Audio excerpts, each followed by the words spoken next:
Donald Trump ने victory declare कर दी दोस्तों। डोनाल्ड ट्रंप ने बोला है कि ईरान की जो रेजिम है वो मान चुकी है कि nuclear dust. Iran's agreed to that, and they've agreed to it very powerfully.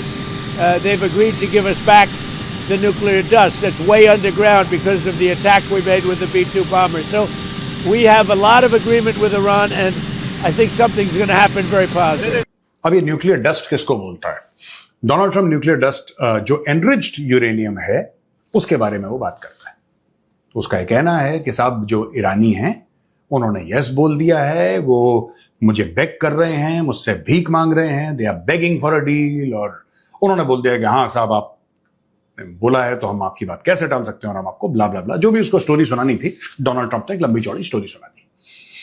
अब दोस्तों ये करीब 450 किलो एनरिच्ड यूरेनियम है जिसको अमेरिकन चाह रहे थे ढूंढना। अब वो अलग अलग जगह रख रखे हैं, और मैं तो यहां तक भी कहता हूं कि यार ये there is no guarantee that it's in Iran. ये बिल्कुल हो सकता है कि ईरानियंस ने किसी तरीके से चाइना पहुंचा दिया हो, ऑलरेडी इसका कुछ हिस्सा रशिया में पड़ा हो सकता है इराक के अंदर हो। किसने बोला, किसने बताया कि नहीं? देखिए 450 किलो है एनरिच्ड यूरेनियम, ये तो बात तय है। वो कहां है ये किसी को नहीं पता। अब 450 किलो एक जगह है, वो 10 जगह अलग अलग है। वो इराक के अंदर, क्योंकि इराक के अंदर Iraq is also its very very close to Iran, and there are significant portions of Iraq that Iran controls through its proxies like Kataib Hezbollah. Kataib Hezbollah तो इराक में ऑपरेट करती है। One of the biggest groups in Iraq is Kataib Hezbollah. तो ये जो पूरा मामला चल रहा है, ये जो पूरा मसला ये है कि साहब डोनाल्ड ट्रंप पे कहता है कि ये ईरान मान गया है। अब दोस्तों यहां पे ईरान का पलटवार हुआ है इस चीज को लेकर। ईरान ने ये बोला है कि यार ऐसा तो कुछ भी नहीं है, there is nothing like that. हमने तो कोई ऐसी बात हमारी हुई नहीं कि हम इनको हैंड ओवर कर देंगे। हाँ, इन्होंने बोला कि एनरिचमेंट मत करो यूरेनियम की जिससे बॉम्ब बन जाए। तो देखिए एनरिचमेंट तो है, दैट इज आवर राइट, वो हमारा अधिकार है एनरिचमेंट, और हम एनरिच करेंगे जरूर। हाँ, इसके ऊपर बात हो सकती है कि कितने परसेंटेज के। देखिए दोस्तों, अगर कम परसेंटेज पे करेंगे तो उससे बिजली निकलती है, ज्यादा करेंगे उससे धमाका होता है। मैं सिंपल सा देसी में आपको समझा रहा हूं कि अगर आप कम एनरिच करेंगे यूरेनियम को तो आप बिजली उससे निकाल सकते हैं, क्योंकि बेसिकली एनर्जी होती है वो, तो आप उससे बिजली निकाल सकते हैं। लेकिन अगर आप बहुत ज्यादा उसको रिफाइन करेंगे, आई थिंक 92, 91, 93% ऐसी कुछ होता है, मुझे याद नहीं है ढंग से। अगर आप उस लेवल पे रिफाइन करेंगे then you can make a weapon out of it, फिर आप उससे हथियार बना सकते हैं।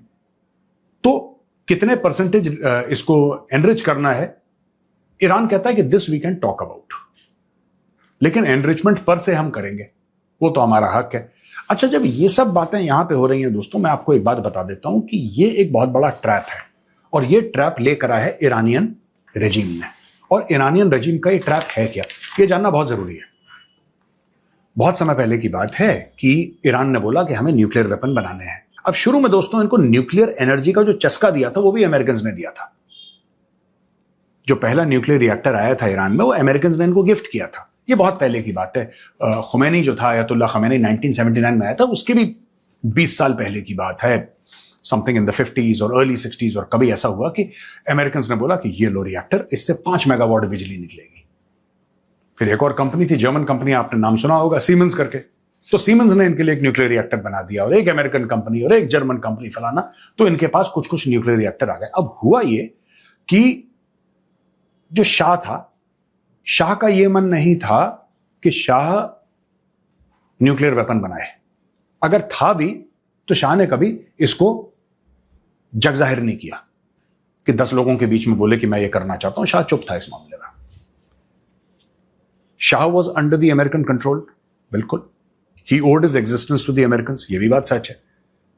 लेकिन largely peaceful in the sense कि इजराइल के साथ भी अच्छी बन रही है, अमेरिका के साथ भी अच्छी बन रही है। खमेनी जब आया तो खुमैनी के आने के बाद ये सारा का सारा मामला तूल पकड़ा। वो भी कब दोस्तों, वो भी तब जब ईरान इराक की लड़ाई। अच्छा, उसमें भी इराक ने अटैक करा ईरान के ऊपर, एंड इराक उधर था सद्दाम हुसैन। और एक जमाने में आपको कॉमेडी लगेगी, आप बोलेंगे यार मेजर साहब ये कौन सी स्टोरी सुना रहे हो, लेकिन Saddam Hussein at one point in time वो सपोर्टेड बाय द अमेरिकन। वो तो अमेरिकन का लाडला था भाई, वो अमेरिका का डार्लिंग था सद्दाम हुसैन। अमेरिका ने बोला करो जरा देखना, तो ये लड़ाई शुरू हो गई 9-10 साल लंबी, ईरान इराक वॉर जिसको कहते हैं, millions of people died and blah blah blah. उसके बाद ईरान को एक बात समझ में आई कि साहब आपको तो न्यूक्लियर वेपन होना जरूरी है। अब न्यूक्लियर वेपन होना जरूरी है, वहां से न्यूक्लियर वेपन की खोज अब धीरे धीरे धीरे करते गए, सब कुछ ठीक हुआ। उसके बाद गल्फ वॉर शुरू हो गया। गल्फ वॉर जब शुरू हुआ तो ईरानियों को यह पता लगा कि यार ये तो अमेरिकन आर वेरी पावरफुल। उन्होंने कभी up close and personal American को नहीं देखा था। अप क्लोज एंड पर्सनल की अमेरिकन वॉर मशीन है, वो कितनी डिस्ट्रक्टिव है, कितना वायलेंस कर सकती है और कितनी पावरफुल है। They never imagined in their lives की बॉस ये है। अब उन्होंने देखा तो उन्होंने चुपचाप से सीक्रेटली एक प्लान निकाला और उस प्लान का नाम था दी अमाद प्लान, AMAD, अमाद प्लान। ये अमाद प्लान क्या है? अमाद प्लान ये था कि डुअल यूज टेक्नोलॉजी को हम बढ़ावा देंगे। अब डुअल यूज टेक्नोलॉजी क्या होती है? एक ही चीज को आप दो तरीके से इस्तेमाल कर सकते हैं। यानी कि हम सबको ये चूरन देंगे, पूरी दुनिया को ये देंगे कि ये जो न्यूक्लियर वाला मामला ये तो अमेरिकन ने हमें दिया है, और सच भी है, अमेरिकन ने दिया है। तो हम इसी को रिफाइन कर रहे हैं कि हम अपनी बिजली की जो परेशानियां हैं उसको हम दूर कर सकें। We want to enrich uranium because we want to produce cheap electricity, clean electricity. हमारा ये एम है, बाकी देश भी कर रहे हैं, ईरान क्यों नहीं कर सकता? लेकिन अमाद प्लान का एक सेकंड पार्ट भी था कि चुपचाप से, अब यहां पे आता है नतान्स, फोर्डो, इस्फहान, ये आपने नाम सुने ना, जहां पे बम गिराए थे। ये ड्रामे फिर शुरू होने लगे। और ड्रामे क्या थे? ड्रामे ये थे साहब कि कथनी और करनी और, यानी कि दुनिया को बोलो कि साहब हमारा न्यूक्लियर प्रोग्राम बड़ा पीसफुल है, लेकिन चुपचाप चोरी से रिफाइन करते रहो और उसका न्यूक्लियर बॉम्ब बना लो। क्योंकि एक बार आपने न्यूक्लियर बॉम्ब बना लिया, एक बार आपने न्यूक्लियर वेपन बना लिया, फिर आपको कोई नहीं छेड़ेगा। ये ईरान की एक समझ थी और ईरान की मदद करी और लोगों ने, चाइना ने मदद करी, कुछ रशिया ने करी, कुछ ऐसा हुआ। और पाकिस्तान के अंदर भी उन दिनों न्यूक्लियर प्रोलिफरेशन बहुत ज्यादा था। अब तो खैर अमेरिकन ने ढक्कन लगा दिया। The American pretty much control Pakistan nuclear complete Arsenal and everything, it's under American control. But having said that Pakistan ने भी मदद करी इनकी कि हाँ ठीक है, हम आपको ये दे देते हैं। और जो भी चाइना ने बोला होगा पाकिस्तान, यस सर, पाकिस्तान आगे ले गया इस चीज को। अगर दोस्तों ईरान और यूएस के बीच में डील हो जाती कि ठीक है आप यूरेनियम रख लो, लेकिन आप एक लेवल तक ही उसको एनरिच करना कि आप इस यूरेनियम से बिजली पैदा करो, क्लीन इलेक्ट्रिसिटी, लेकिन आप उसको इस लेवल पे एनरिच मत करना कि आप एक न्यूक्लियर वेपन बना दो। अगर ऐसी डील हो जाती है तो इसका मतलब यूएस को इन्होंने बेवकूफ बना दिया, क्योंकि देन अगेन इन्होंने अमाद प्लान डीएक्टिवेट कर दिया था।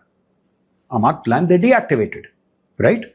लेकिन इनको एक बात की समझ आ गई कि this is the only way. आज की तारीख में ईरानियों का यह मानना है कि अगर हमारे पास न्यूक्लियर वेपन होता तो हमारे ऊपर इतनी इंप्यूनिटी से अटैक नहीं हो पाते जैसे कि इजराइल और अमेरिका ने कर दिया। They would not do it. Therefore, what will happen is if you don't take away Iran's absolute and complete capacity to enrich, कहना कि तू कोयला जला के बिजली पैदा कर यार, कोई क्लीन इलेक्ट्रिसिटी नहीं चाहिए, कार्बन फुटप्रिंट कुछ नहीं है, मारो गोली। Unless you do that, unless you take away their absolute capacity to enrich any form of uranium at all, remember they will reactivate the Ahmad plan.